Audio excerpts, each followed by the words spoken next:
Here we go. Oh, jeez. Okay. Hi. My name is Josh Elliot, and for my service learning project, I did a research project, and I decided to put together a poster board. This big thing. But I didn't really know who I was going to present it to, and I was going to go sit in a hallway at Stockton and wait for people to approach me and ask me what it was about. But that felt like a bad idea and not reaching people who would maybe care about it. So I decided to make this video, and I'm going to post it to YouTube and send it to everybody who's in this class. And hopefully you will all enjoy. I'm going to talk about 5 to 6 different articles, an interview that I did with a special education teacher that was at the end of my 20 hours with her, and then I'll do a little reflection. Most of this is going to be me talking about the articles and having pictures of the sections that I'm talking about. So it's not just going to be me sitting here discussing this poster board that you're really not able to see too well. So this is the first article I'm going to discuss. It's an evaluation of IEP accommodations for secondary students with emotional and behavioral problems by Lee Kern, PhD, and others. So the Universal Design for Learning Plan with All Students in Mind is an article by The Ohio State University, which talks about how you can use the universal design in your course and what it is attempting to do. So the UDL kind of is 3 pieces. It's engagement, which is how you get your students motivated to learn and get them to kind of see how what they're learning is connected to their life. Representation, which refers to how you're teaching this information to students and using various materials and different modes of communication to instruct your point.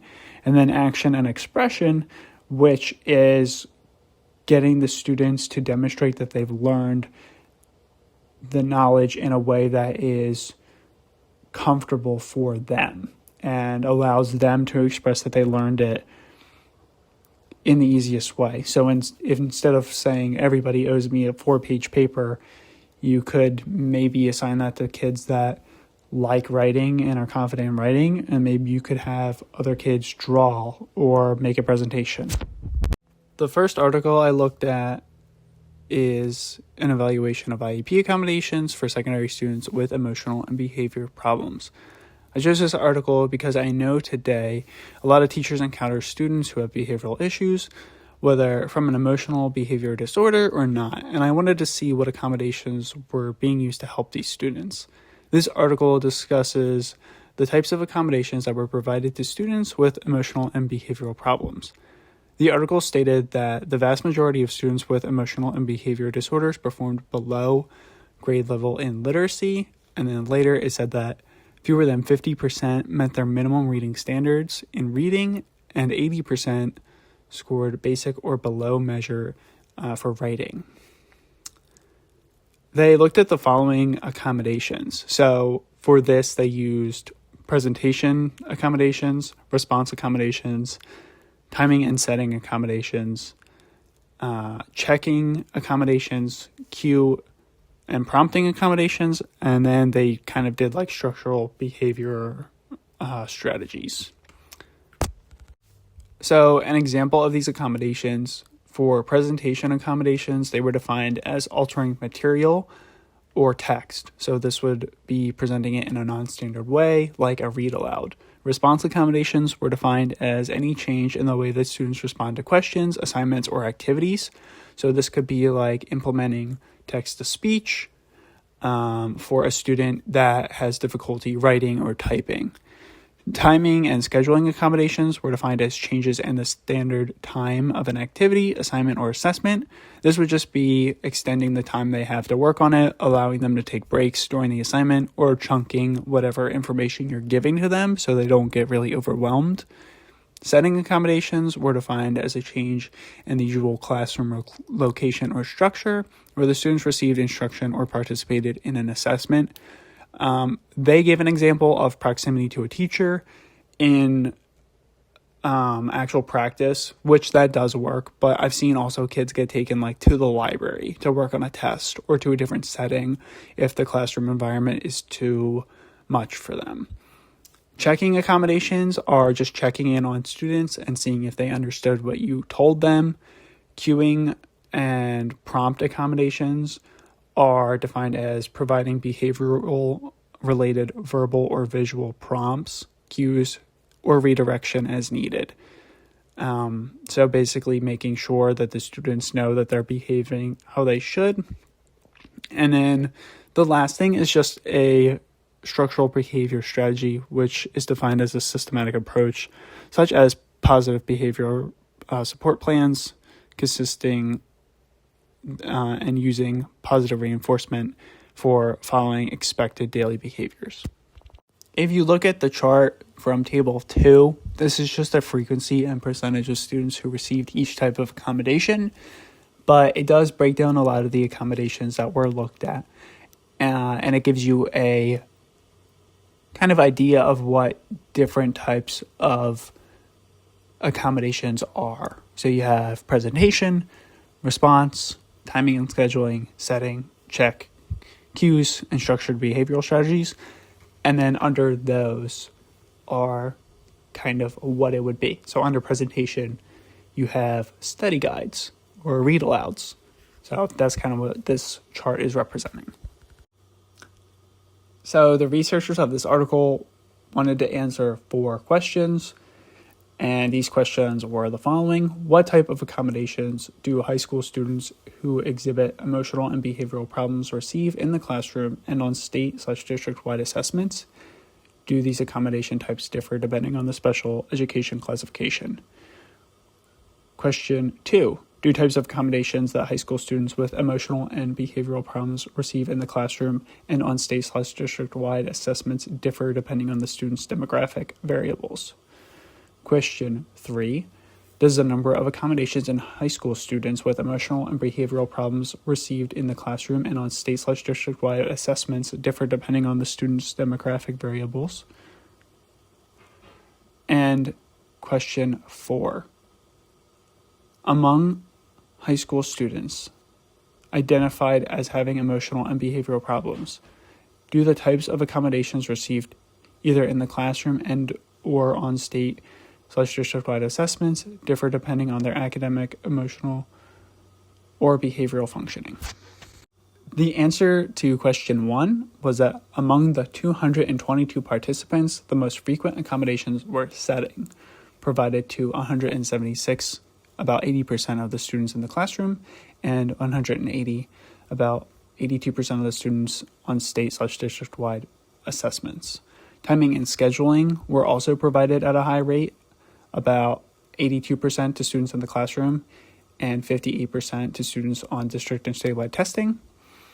And presentation was provided as well. This was only about 55% of students in classrooms and on state and district-wide assessments. And then all other accommodations that were provided was fewer than 50%.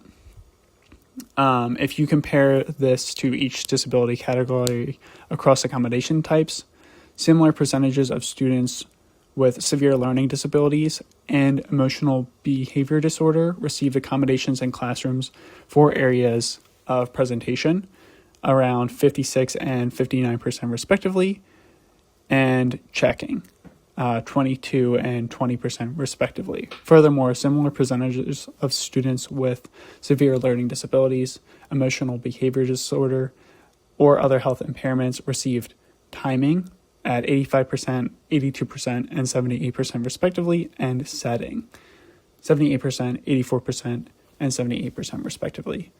Classroom accommodations, substantially greater differences were seen across disability categories for the provision of response, cues, prompts, and structured behavioral strategies as classroom accommodations. The answer to question 2, when it comes to the high school students with emotional behavior problems receiving in-classroom and state/district-wide assessments differing on the students' demographics, they found that it did vary depending on the state. So, for instance, a significantly greater number of students in Missouri received presentation accommodations. And then if you read further down, you can see that, however, significantly fewer students than expected in Missouri received setting accommodations in the classroom. And if you continue further down, it says, in addition, students in Pennsylvania appeared to be significantly more likely to receive structural behavior intervention accommodation. And then if you look at the types of disabilities, they found that when examining special education labels and classroom accommodations, chi-square results indicated a significant association between special education label type. And then they go on to say that students with a severe learning disability label received presentation accommodations on state/district-wide assessments significantly more frequently than expected, whereas students with a emotional behavior disorder label received this type of accommodation significantly less frequently than expected. And then they go on to say, in contrast, however, students with an emotional behavior disorder label received cue/prompt accommodations on state/district-wide assessments more frequently than expected. So, depending on your geography and where your school is, and your label, whatever disability you might have, will affect what accommodations you are receiving. As far as they could tell, though, gender, race, and grade level didn't really come into play.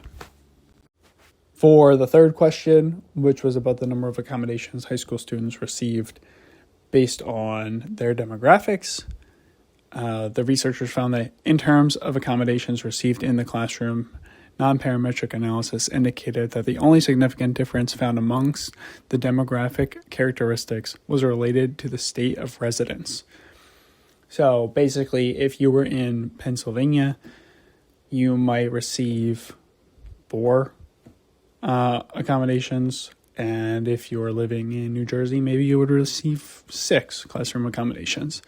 So that was the only difference, was your state resident. It didn't have anything to do with your gender, disability category, race, grade level, anything other than where you lived.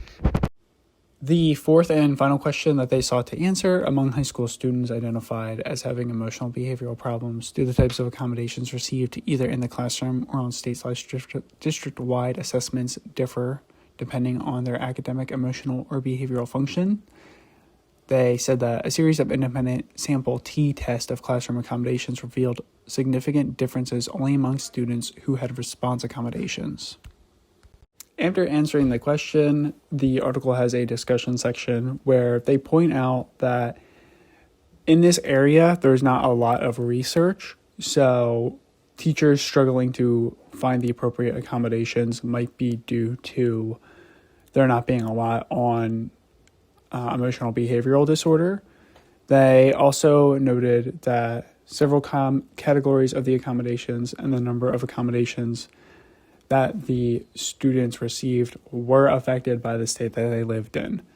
So that's another thing you'll have to look at when trying to possibly choose accommodations for your students, is what state you're in, what you're able to or allowed to provide. And then they also noted that some accommodations might have been affected by teachers being reluctant to provide them And one example they cited was age check-ins, check-ins for people who were in high school. So teachers checking for understanding, which is something at Stockton we are told over and over again to do, check for understanding. Some teachers, I guess, don't want to do that and might feel that it's babyish. So that could be where accommodations could fall apart.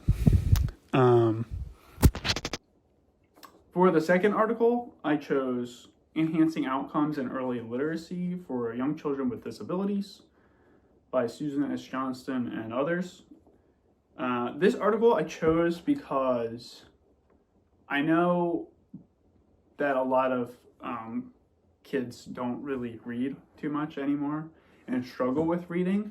So I wanted to see how special education teachers go about helping children with disabilities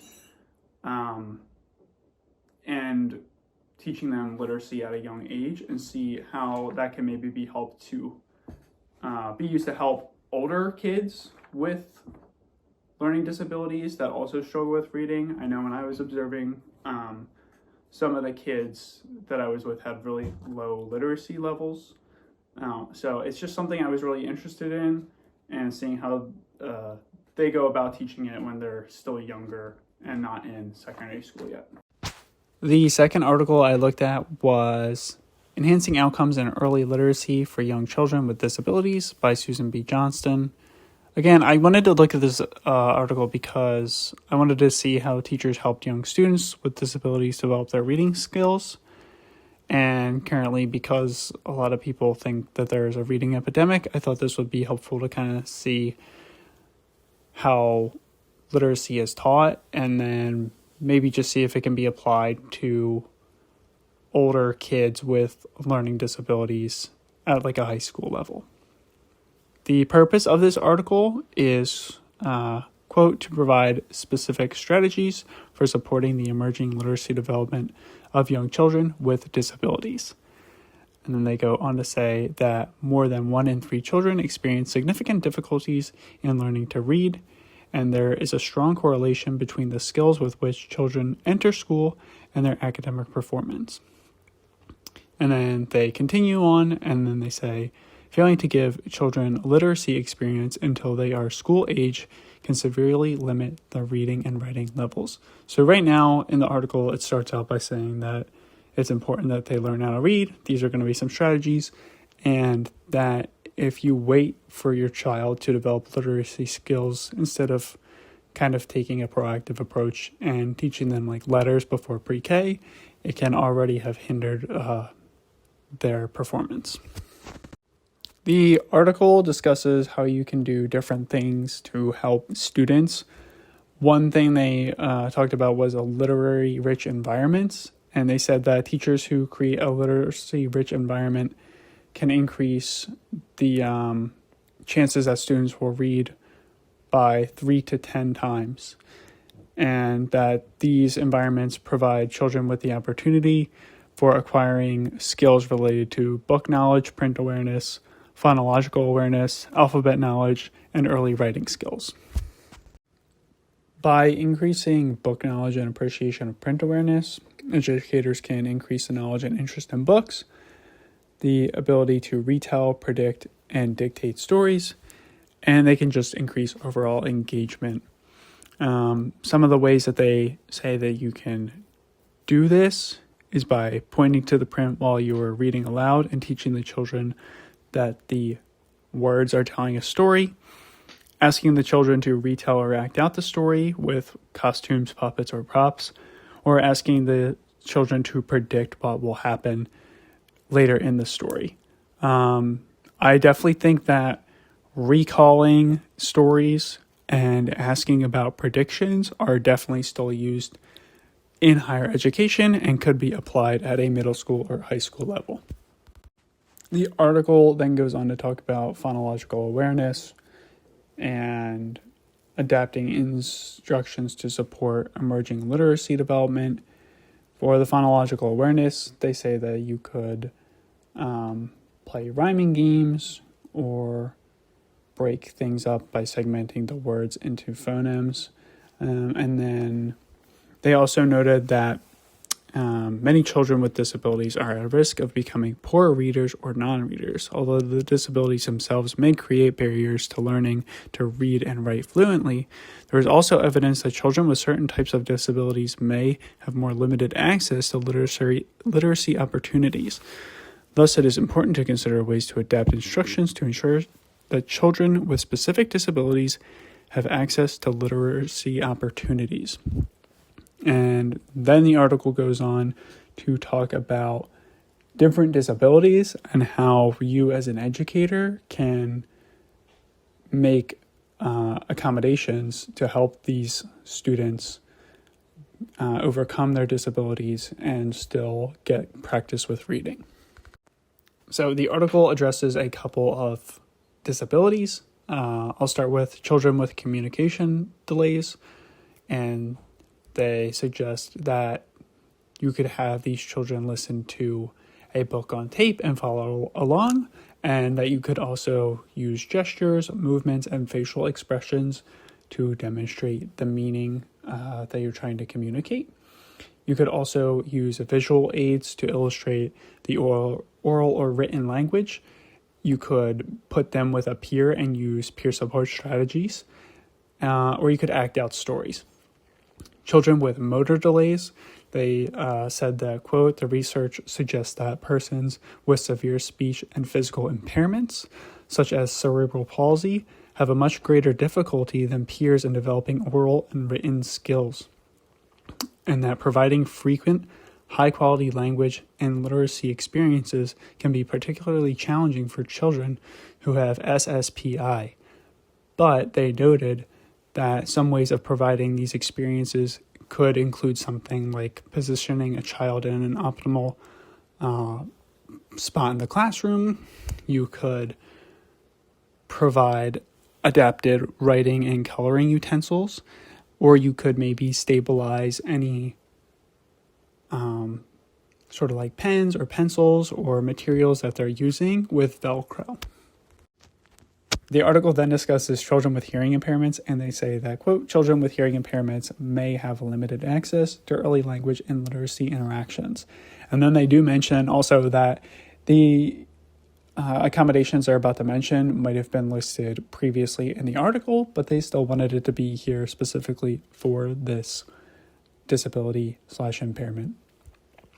They said that you should incorporate the use of technologies to amplify any sound. So you could have the students use hearing aids, or the teacher could use an FM system. You should provide visual cues and speak in an area where they can see your mouth, so that they'll be able to possibly read your lips while you're reading the story. And then they also said that if there's anybody who would benefit from a sign language interpreter, if they have one in the classroom, they should 100% be seated near that adult, and that you should also use any objects to represent the text, any pictures, stuff like that.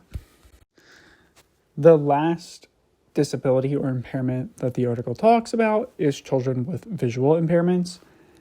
This is the last category for the disabilities, and the author noted that children with this type of impairment are less likely to have access to environmental print and written materials. And they said that the following could be used to help these children. They noted that using Braille books or Braille print could help these children. They said that you could increase or decrease the lighting around these children if the intensity of the light affects how they're seeing the print.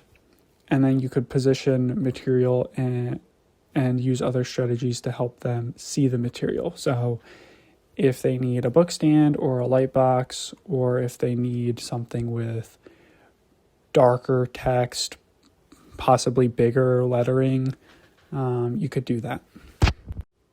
My takeaway from this article was that a lot of the accommodations that they talk about and possible reading support that they give younger students to help them prepare for the future could 100% be applied to older students that are still struggling with reading or could have visual impairments that are not being properly addressed, or auditory or motor impairments. These give really good suggestions that I think could be easily implemented in the classroom and could help students succeed. For my third article, I chose secondary special education co-teachers in the United States and specialized reading instruction for adolescents with disabilities. I chose this because, well, for a couple reasons.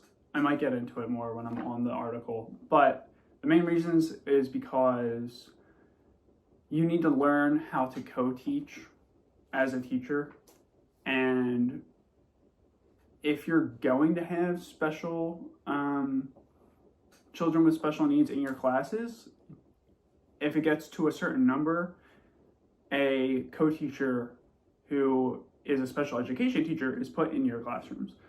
So I wanted to see how that worked and the accommodations and modifications that were used in that setting. And then also this article talks about specialized reading instruction, which is interesting. And other than resource rooms, I don't think I've seen a lot of like specialized reading instruction targeted at children. And I might just be at a school where the literacy rates are good enough to where it's not needed. But this article talks about specialized reading instruction and how to implement that with co-teachers. And it kind of talks about the pitfalls of it not being addressed. So that's why I chose it. I just thought it was kind of cool and relevant to my content area. The third article I looked at was secondary special education co-teachers in the United States and specialized reading instruction for adolescents with disabilities. I already kind of mentioned the reasons I chose this, but one was that it looks at secondary aged students in special education, and because I want to teach middle or high school, this was relevant to me. And then the second reason was that it looked at co-teaching, which again is something that general education teachers will have to do at some point in their career, and especially if they have enough students with IEPs in their classrooms, a special education teacher will join them for that class period or however many class periods they have with a lot of students who have IEPs. In this study, middle and high school special education teachers reported about specialized reading instruction for adolescents with disabilities whose individualized education program stipulated this need. And many special education teachers and co-teachers continue to address students' needs through accommodations and modifications rather than reading instructions that promoted the students' independence. So instead of getting their specialized reading instruction so they could become more proficient readers, a lot of teachers were taking accommodations or modifications and using that instead, which still got the student through the coursework and through the readings, but it wasn't what was specified and not what would help them long term or later in life. In this article, they stated that students with disabilities are in general education settings 80% or more of the school day, and that most of these students have high incident disabilities, which they stated were things like other health impairments, emotional disturbance, autism, or just learning disabilities. They also claim that when looking at previous research, it was found that special education co-teachers defer to accommodations and modifications rather than delivering specialized reading instruction. So they claim that many secondary students with disabilities struggled with reading, which was exacerbated when the class demanded them to look at textbooks and kind of pull information from the text and understand it, utilize it, apply it. So the author looked at the efficacy of co-teaching, accommodations and modifications of IEPs, standardized reading instruction, and co-teaching and SRI on IEPs. And SRI is specialized reading instruction. They pulled information from 68 different secondary special education teachers. They ranged in demographics, and they used a Likert type response where 1 was strongly agree, 2 was agree, 3 was disagree, and 4 was strongly disagree. The statements that the teachers responded to were the following. I refer to the Individualized Education Program, IEP, to guide me when co-planning for students with disabilities. I am concerned that students whose IEPs require specialized reading instruction do not receive that type of individualized instruction in co-taught classrooms. I am concerned that students whose IEPs require specialized reading instructions do not receive that type of individualized instruction at any time during their school day.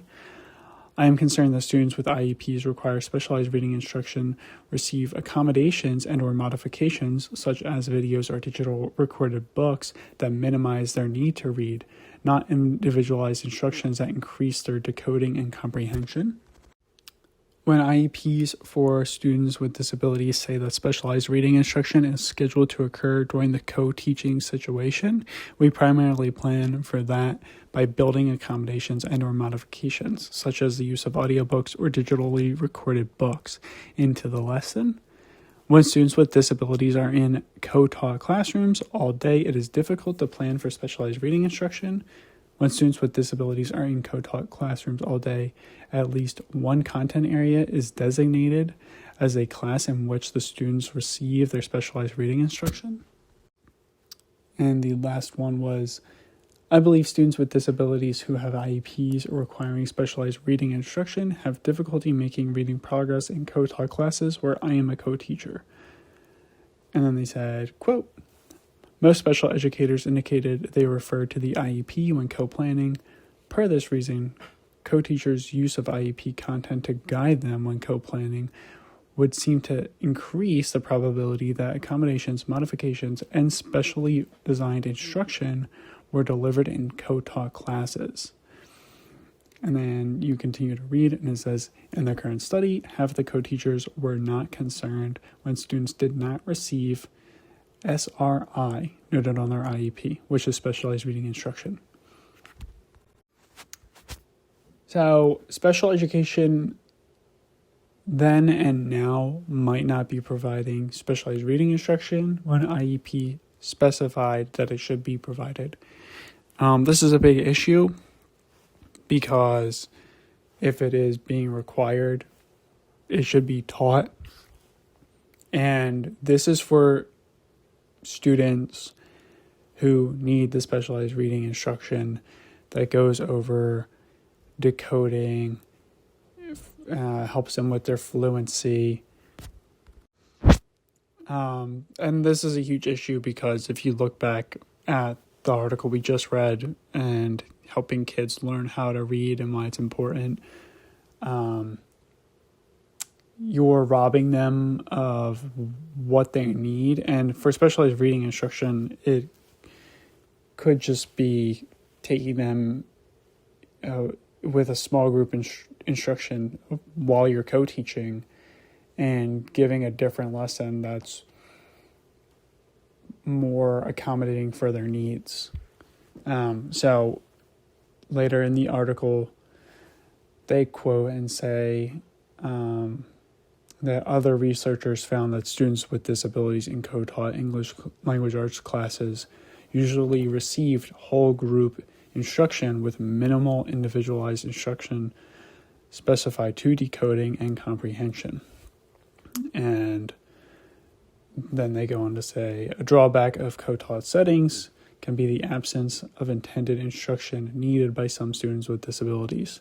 So again, they're just kind of ignoring that the specialized reading instruction is on the IEP and doing whole class instruction, which doesn't work in a co-taught setting because you shouldn't be just not using your co-teacher and ignoring IEPs. When discussing accommodations, modifications, and special reading instructions, the findings and implications based on those findings were the following. quote, just over half of the special education co-teachers indicated concern that students received accommodations and modifications as a replacement for the SRI stipulated on IEPs. And then they later say SRI should occur during co-teaching. Accommodations and modifications were used instead. Noted the need for students to receive intensive literary instruction. Neither an accommodation nor a modification suffices in place of specialized reading instruction because the former minimizes or eliminates reading barriers, whereas the latter increases student competence in reading. When talking about planning, scheduling, and student progress, the findings were that, quote, over half of the special education co-teachers in the current study agreed it was difficult to co-plan for students' SRI when the students were in co-taught classes all day. The author thought that this could signal to the administrators that they needed to get involved and help to ensure that the teachers and co-teachers have ample time for planning, which I agree. At the very least, if you are telling your administrators that you don't have enough time to plan for specialized reading instruction, and when the students are in special education co-taught settings all day, they should come in and help. And then the author finished their paper with implications for schools, and they noted that it was concerning that some students were not receiving specialized reading instruction even when it was listed on their IEPs. And they suggest that teachers should use different instructional models when co-teaching and choose one that they're more conducive to the students getting their SRI. And that educators should be taught about the benefits of SRI because it doesn't only help students that need it, who have a disability or that are in special education courses. And lastly, they did mention that teachers should be possibly using peer-based interventions like tutoring or cooperative learning or collaborative learning strategies, where students that might be struggling could possibly be paired with stronger students to help them learn. The fourth article I went over is avoiding the pitfalls of failing to implement an IEP, tips for secondary school principals and guidance counselors. I'm not going to be a guidance counselor, and I don't know if I will ever be a principal, but I wanted to look at this because I think it gave good insight into the overall process of IEPs and how they're implemented, and it gave insight into areas that I wasn't really thinking about ever, as to how students get their schedules made and how the school enforces that their IEPs are being followed by teachers. And I was always curious as to like how that happened, because you're given an IEP and you're told, make these accommodations for these students so that they can reach the goals that you're setting for them.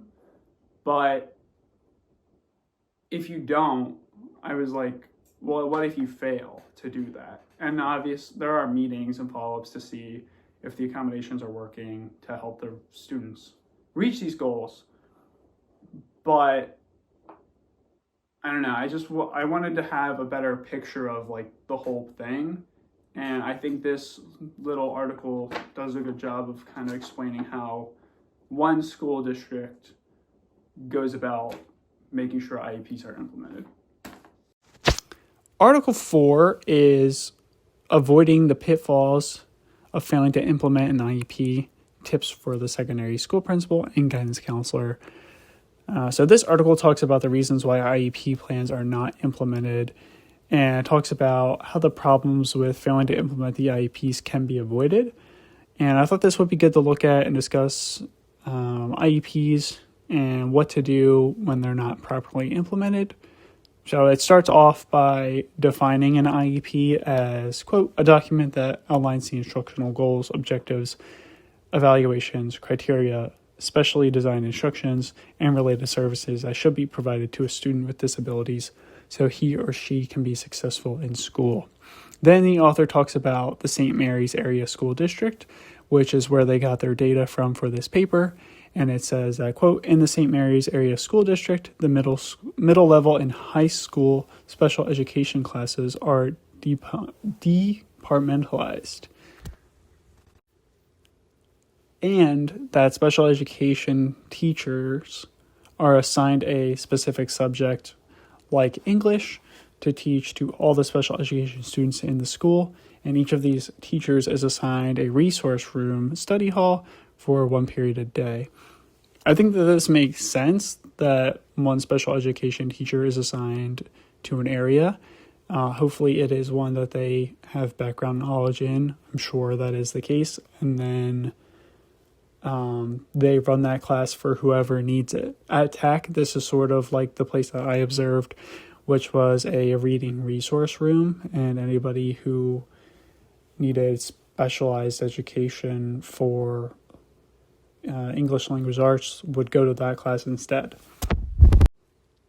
At St. Mary's, students who are in self-contained classrooms are able to have their IEPs followed fairly easily, but the students who are in special and regular education courses have a more difficult time of having their IEPs get properly delivered.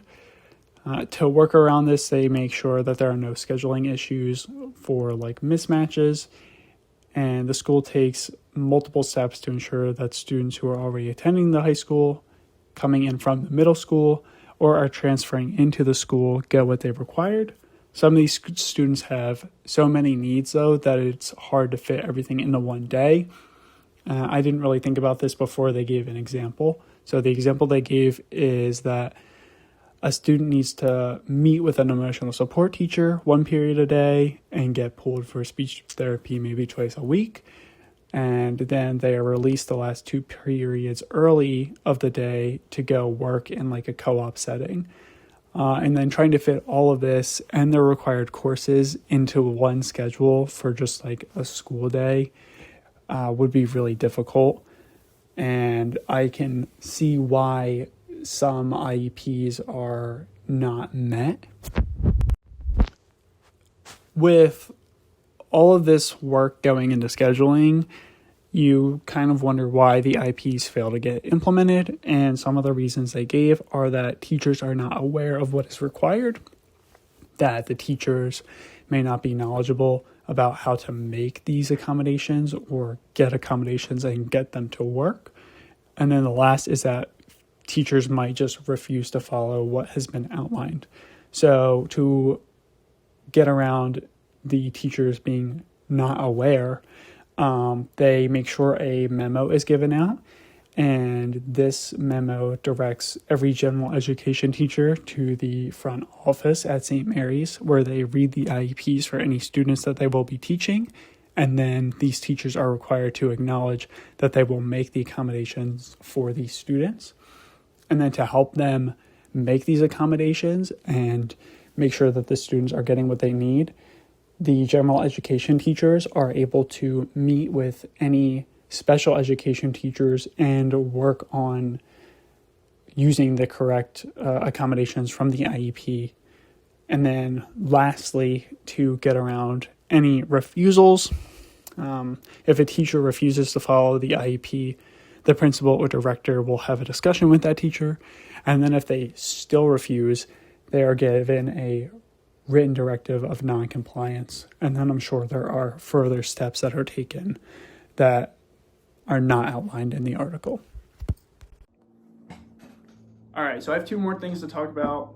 One is this article. The last is, I'm gonna cut the clips of it and show you what I'm talking about. It'll probably be at the start of this video because it's important, but it's just going basically over the universal design for learning, which is what this article talks about. UDL is very important and makes making accommodations for students easier, and it makes the learning process for all students easier. So I'm gonna have a little section from Ohio State University on that. I just chose them because a lot of the information for UDL is very standard. So you can kind of get information on that from anywhere. And then this is the last article that I read. This is Teachers' Perceptions Towards Implementing the Principles of Universal Design for Learning and Teaching Students with Learning Difficulties. This was really cool. It interviewed teachers. I think it ended up being 68 of them. I'll double check when I'm going over it. But it interviewed these teachers and asked them the ways they're implementing the 3 principles of UDL. And then it asked them what their kind of like barriers to implementing it were, if there were any. And I thought that was really cool too. And another thing I wanted to look at, because in theory, you want to use the best teaching methods that you can to help your students. But for IEPs and UDL, I think a thing in the back of my mind was like, what if this fails? And that's kind of what I wanted to get into. And this article talks about kind of that, just like the barriers that you might run into depending on where you're teaching. And it just made me aware of those. The last article that I looked at was Teachers' Perceptions Towards Implementation of Principles of the Universal Design for Learning in Teaching Students with Learning Difficulties. This study wanted to look at how teachers implemented the principles of UDL. The survey asked 78 teachers, which they called study participants, questions about engagement, representation, action and expression, and barriers to applying UDL.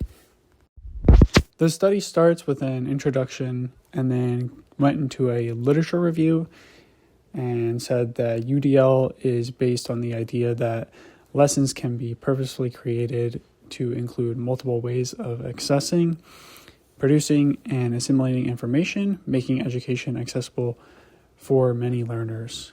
And the National Security on Universal Design for Learning defines UDL as offering a flexible framework that accommodates all educational objectives, approaches, resources, and evaluations, and does not just offer a one-size-fits-all response. And I think that this is what UDL is at its core. It's a way to make a lesson more flexible so that the students can understand what you're trying to convey to them in the lesson and help them get to the objectives that you're setting for them. They also noted that several researchers have confirmed the existence of a clear benefit in using UDL with students with learning difficulties in the basic subjects that these students will often fail in. The study was seeking to answer 2 research questions.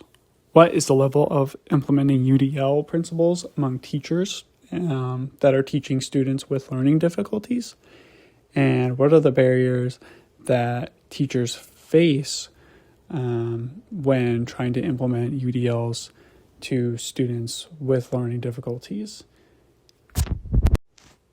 The results of the questions were broken up into different tables pertaining to the questions about engagement, presentation, action and expression, and the barriers that teachers face when implementing UDL. Likert scales were used to assess the responses, and the responses were strongly disagree, neutral agree, agree, or strongly agree. And this was graded on a 1, 2, 3, 4, or 5. They asked the teachers 36 questions, 9 for engagement, 9 for representation, 9 for action and expression, and 9 for the barriers of implementing UDL. The first little table that we're going to look at is the study that they did for the engagement principle, which is how you get students interested in a lesson. And out of the 9 items the teachers responded to, these are the ones that they used most often. So one was that they allowed students to choose activities that suit their interest in the classroom. 2 is that they tried to design classroom activities that match the students' interests. And 3 was that they provided various options for carrying out activities in the classroom. And the lowest rated answer was that I used direct indoctrination as a primary method of teaching, which I thought was kind of very weird, but this was ranked the lowest. The mean answer was a 3 with a standard deviation of 1.2. So there's a lot of wiggle room on how people responded to that. And it was still the lowest choice for all of these. After going over the results of the graph, the author noted that finding a reason for learning that connects to the learner's inner desire and the environment is necessary to enjoy learning and achieve the learning goal. And as a result, when the learners understand that everything he learns will be applied to and benefit his environment and personal life, he will become a learner with a greater desire and motivation, which is 100% what this part of UDL is about. The engagement principle is kind of relating what you're teaching the students, you're relating it to their interests in life, and also trying to get them to understand that what you're teaching them does matter and will benefit them. Like, it's not just a waste of their time and it's not boring, which is a big reason why you're connecting it to things that they enjoy and care about. The authors also cited a study that said interventions using UDL principles support access, participation, and progression for all learners, and research to explore literacy and math learning. Students with significant disabilities and those with significant achievement difficulties show increased interaction with their peers without disabilities. They were more involved in their learning and developed more age-appropriate social skills in UDL classrooms. The next chart looked at responses to the representation domain principle, and this is how you present information to the students. So it's not like what the information is about and getting them interested in it, it's how you're doing it, and their chart will definitely show that. Number 1 was I clearly define key concepts in a variety of ways that help students understand the topic. Number 2 was I present information to students through a variety of methods, verbal, visual, auditory, and tactile. Number 3 was I provide different educational resources for students to support learning.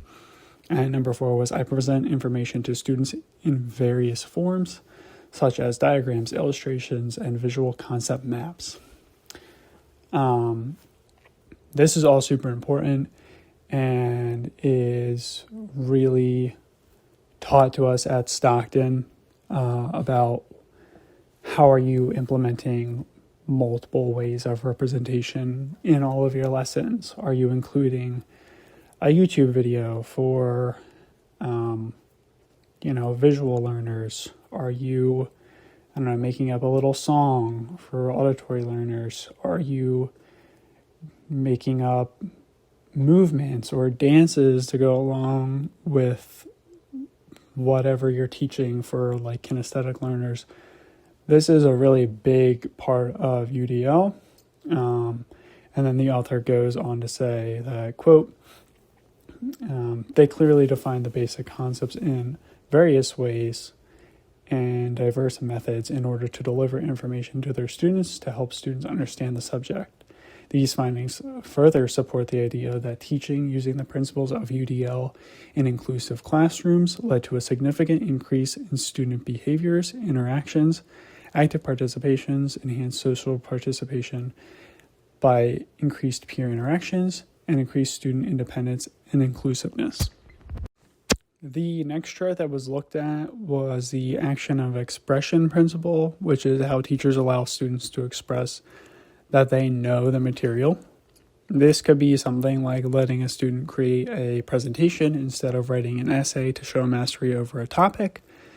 And out of the 9, I wanted to highlight the following, which were 1, clearly defines key concepts in a variety of ways that help students understand the topic.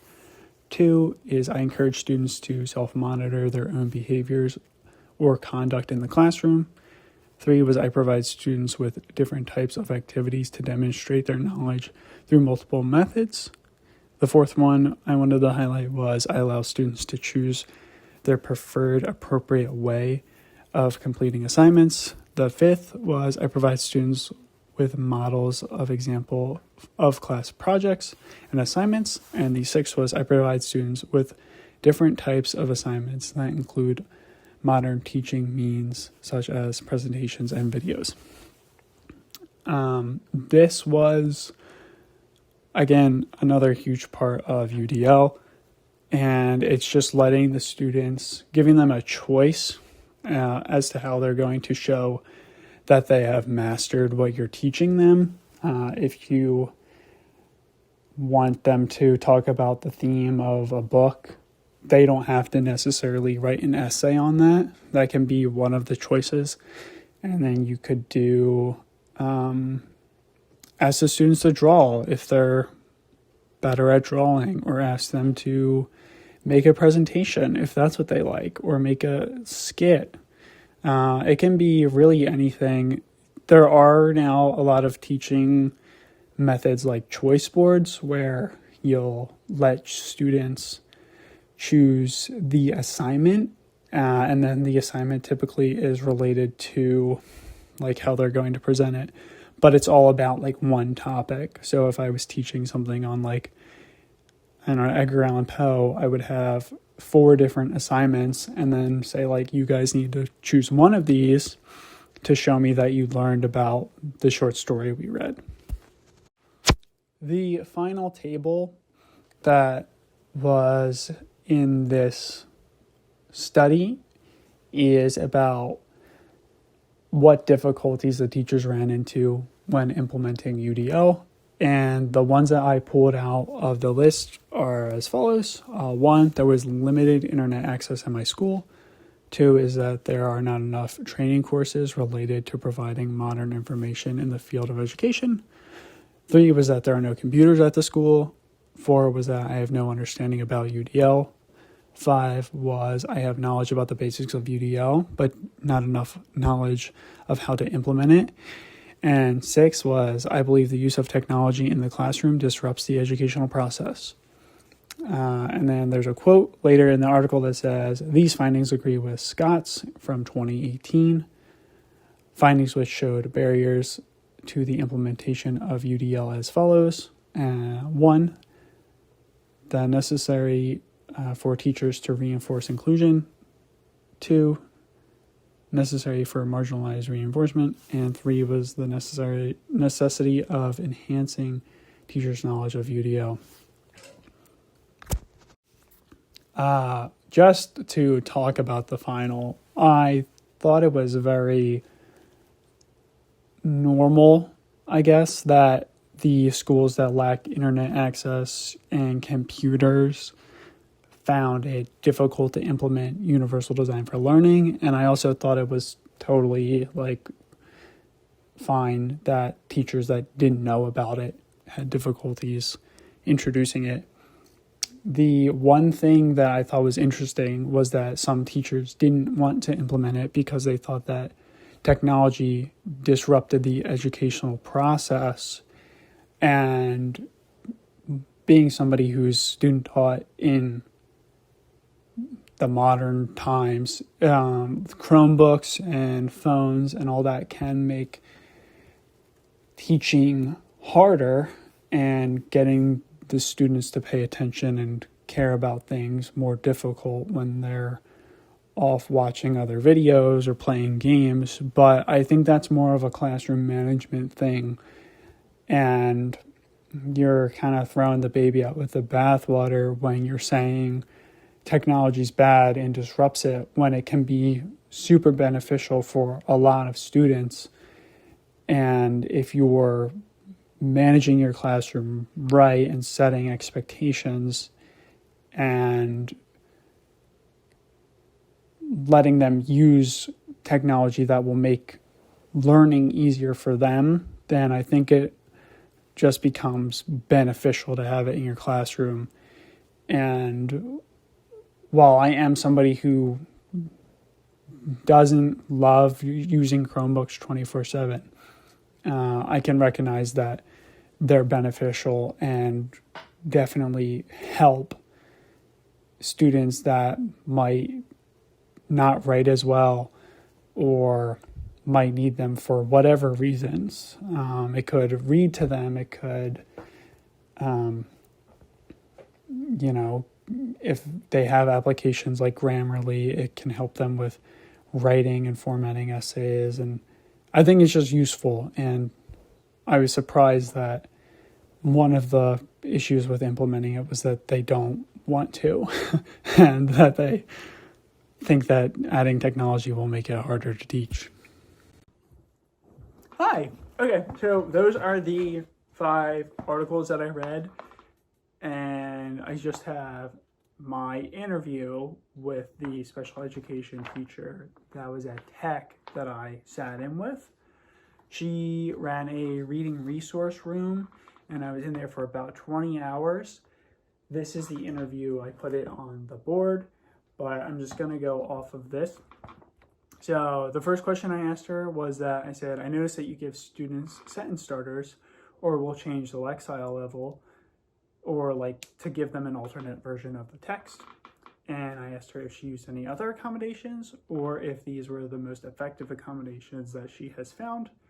And she said that she uses all sorts of accommodations and that writing is a huge challenge for her students. They typically freeze up without her help. So to alleviate this, she gives them sentence starters. So it'll just be kind of restating the question for them. And then when they raise their hand to help, they kind of know where they're starting instead of just waiting there with their hand up and like, oh, how do I start this? How do I respond to this? And she also said that text-to-speech on her Chromebook is really big. So students will be kind of amazed by how much they can write when they are speaking into their Chromebook instead of having to physically type and sit there and think of like, what do I want to say? The next thing I asked her was, does she use a lot of accommodations that are for like assessment / presentation based? And she said, not necessarily. I will accommodate at any given time during a lesson, as long as the student receives the accommodation in their IEP, or it is one that could be added because of success. Resource room has so many different levels of learners, so I usually always have something up my sleeve to make the lesson more approachable. I've ditched books midway through the unit because it just wasn't working with the students, and then they'll reassess and find something else that they can approach. The students are often very open about what does not work for them, so she makes sure to listen and observe. Okay, so then I went on and I asked her, how do you manage your classroom? Are there strategies that you try to implement? Being in that class, sometimes it could get kind of like crazy. And sometimes it seemed like, well, I'll read you a response. So my classroom management is really untraditional. If I don't have rapport with my students, then I have nothing. I rely on them and their energy for my lessons. We all know each other extremely well. I've had them for 3 years in a row. For context, she has resource room reading, and then she'll have her students freshman, sophomore, and junior year. So by the time they're juniors, they've been together for 3 years. And then senior year at Tech, they no longer offer resource room, and those students that were in resource room have to go into general education with, I guess, a support teacher who goes in and makes sure they're all good. So they know they can tell me anything, and there is no excuse for disrespect. I do not write my students up unless it is an extreme circumstance. I like to handle things in the classroom, and I believe there is nothing we cannot work out together. I listen first and talk second. Usually teenagers just want to feel heard, so I try to give them that. Also, English class is about stories and people and real life situations. I am able to really tell my story while I teach, and I think this helps the students feel more comfortable in my classroom. I always say that there's no issue unless we make it an issue. I'm silly 95% of the time, but the students know that they don't want that 5%. My students do have a lot of behavioral needs, so we utilize walks and manipulatives as needed. I give hugs and pats on the back all day long. A kid could curse me out one day and then come in with a clean slate the very next day. They know every day is a new day, and they are always welcome to come in no matter what. So sometimes I would go in and observe classes, and the kids would just not really be up for learning that day or reading or whatever the assignment was. And for that period, they would just kind of hang out. And I think that was really good to see. Like, you don't have to teach every second of every single day in class, especially if the students aren't feeling it and like 80% of them are tired, or if they have stuff going on at home or whatever. It was cool to just see her take a step back and be like, okay, like we're gonna figure something else out, or we'll do like a fun activity instead of like reading 15 pages of our book today, if the kids weren't looking to listen or pay attention. So for the last two questions that I asked, I said, how do you implement accommodations for students in your lessons? Does UDL help / make it easier? And the other one I asked was, if you have multiple students with the same disability, can you give them the same accommodations, or do they slightly differ? She said, for the first, UDL is huge in my classroom. My learners are so diverse, and the ways that they learn can be so different based on the individual needs, so I'm always looking for connections and ways to make things more approachable. When I teach Shakespeare, I make sure to pick plays with modern movie adaptations so I can bring it back to the high school and what's familiar to them. And that she's very fortunate that all of her students go with her from 9th to 11th grade, because she knows every little detail about them, and it makes teaching them 100 times easier. So that was the first question. And then the second was, all of my students typically benefit from the same accommodations. Obviously, there are some students who heavily rely on these accommodations, while for others, it is just simply there for their workload. For example, I have a 9th grader on a kindergarten reading level. He needs text-to-speech to write essays, or he will be unsuccessful, while another student may just use this accommodation to cut his work time in half due to slow typing. There is never a one-size-fits-all, but I'm usually able to tweak and adjust to make it work for everybody in some way. Sometimes I give students some questions to answer, and when they ask me why, I tell them it's because I know they can. So she's just saying there that if a student is struggling to answer some questions, she'll choose specific ones for them to answer. Again, because I know my students well, they will usually take this with pride, and they don't pick on the students next to them who have to do less questions. So yeah, those are the interview questions and answers.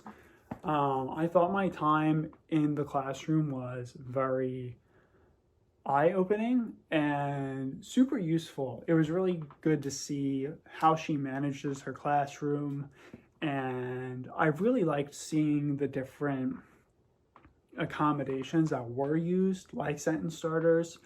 The 10th grade class, when I was there, was doing the Crucible, and it was really cool because she had a printed out version of the play, and there was a regular version of the play on one side of the sheet of paper, and then on the other side it was a version that was more simplistic. So either the Lexile level was lowered, or she went through and cut out some of the words that weren't necessary or simplified some of the words. So I thought that was really awesome. My takeaway from this whole project is one, I guess that a lot goes into getting accommodations correct and making sure that the students get the accommodations they need. I keep thinking back to the article for the principals and counselors and how just like trying to make the schedule work was a big part of getting the accommodations to fit in the first place. And another thing I learned was just like that there are a lot of barriers to implementing IEPs and getting students the right accommodations that they need, whether it be lack of research in the area or not having enough knowledge as a teacher about what accommodations are available, or possibly, depending on where you're at, if your school provides specific accommodations, or if you're even able to use the accommodations through like UDL. Like the one article I went over, they couldn't implement universal design for learning because they didn't have internet access or they didn't have computers. So that was all just really good to learn and think about going forward. All right, I think that is everything that I wanted to cover. A work cited will be in the video description. And I think that's it. So thank you for watching if you made it through the hour that I kept you here. I hope that you learned something or thought something was interesting. It was definitely fun doing this project. And yeah, I guess that's it.